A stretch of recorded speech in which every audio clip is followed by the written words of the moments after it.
Okay, for this problem in Algebra 2 of 2.2.23, we're going to end up using some kind of graphing utility here or a matrix calculator to solve this. It can be a really complicated problem without one. So to work this problem, the first thing we're going to do is recall that we have ax squared plus bx plus c equals y for our generally quadratic equation.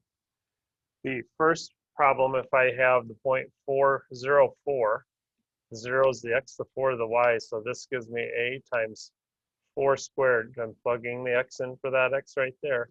And then for this one, that would be b times 4. Whoops, that's not right. The x is 0, so it'd be a times 0 squared plus b times 0 plus c equals the y of 4. So that whole equation is just c equals 4, because the zeros times the a and the b would just cancel out. Second point, 214. So 2 squared is 4 times the a. 2 times this b would be 2b, plus this c is still just a c, and it equals this 14y. So then at the third point, the 313, putting the 3 in for x, 3 squared is 9 times a is 9a, 3 times b, 3b, and then the c again equals, and it says it's 13. So this is like I have 0 a's and 0 b's. And so now I'm going to use these three equations with three variables. I'll show you how to do that with matrices. I'm going to use the Desmos matrix calculator to do it.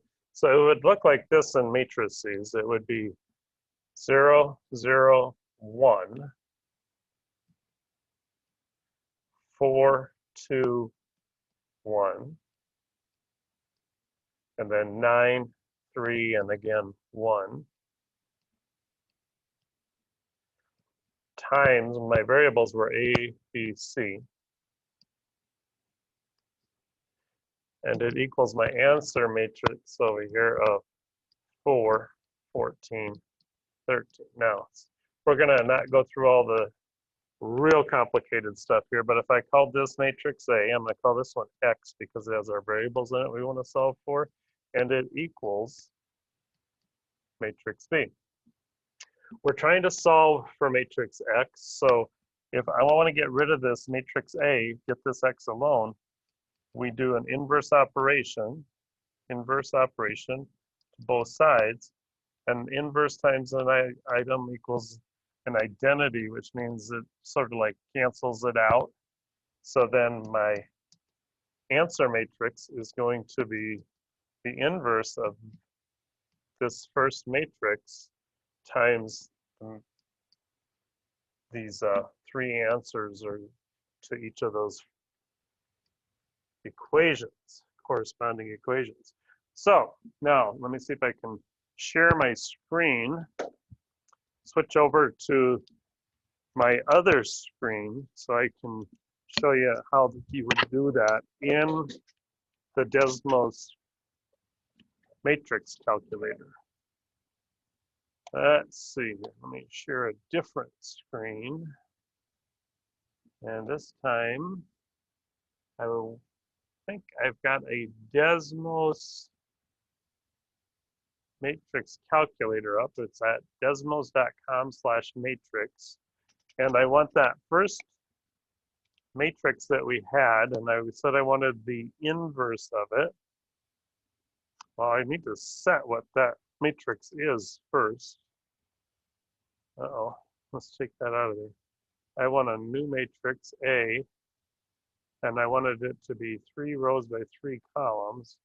And ours had 0, 0, 1, 4, 2, 1, 9, 3, 1. That's okay. So I'm going to enter over here to set that matrix. Then I'm going to get another new matrix. They called it B automatically, and this one was 3 rows and, whoops, 1 column. And then that one had 4, 14, and 13 if I wrote them down correctly. And then lastly, now we're going to do the matrix operations on that. So we're going to take the first one, which was the A matrix and the inverse of it, times our B matrix. And when I hit enter here, I get my answers over here on the far right. A is -2, B is 9, and C is 4. So that should give me my answers for that problem, -2, 9, and 4. But that's how you use the calculator in Desmos that's for matrices. Real quick demonstration there.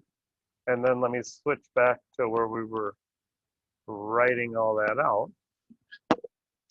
So if we're over on this screen, my final answer for that problem then was -2 x squared plus 9x plus 4